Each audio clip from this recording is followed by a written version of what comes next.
হিংসা আর হচ্ছে অন্যের নিন্দা এবং যেটাকে বলে চুগলি করা, মানে একের কথা অন্যকে বলা, আর হচ্ছে ঘুষ খাওয়া বা সুদ খাওয়া, এই সমস্ত জিনিসকে আপনাকে বাদ দিতে হবে। এবং রাত্রি জাগরণ করে আপনি হোম করতে পারেন, ভগবানের গুণকীর্তন করতে পারেন, আপনি নাম জপ করতে পারেন এবং ভাগবত কথা শুনতে পারেন, শ্রীমদ্ ভগবত গীতা শুনতে পারেন এবং লোককে আপনার সাথে জাগাইয়ে রাখতে পারেন ভগবানের নামে এই একাদশীর দিন।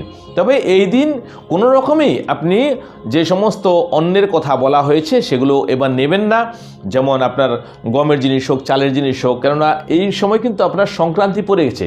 সংক্রান্তিতে কিন্তু আমাদের বাঙালির মধ্যে বিশাল একটা পার্বণ আছে, তো পিঠে পুলি খাবে বাড়িতে সবাই, কিন্তু যেহেতু এটা ধানের বা চালের তৈরি, সেজন্য এটাকে ওই দিনকে বর্জন করতে হবে। কেননা এই একাদশীর ব্রতের থেকে মহান ব্রত কিন্তু আর নেই। আর যদি সেই সংক্রান্তি হিসাবে আপনি দেখতে যান এবং একাদশীটাকে ভঙ্গ করলেন, তাহলে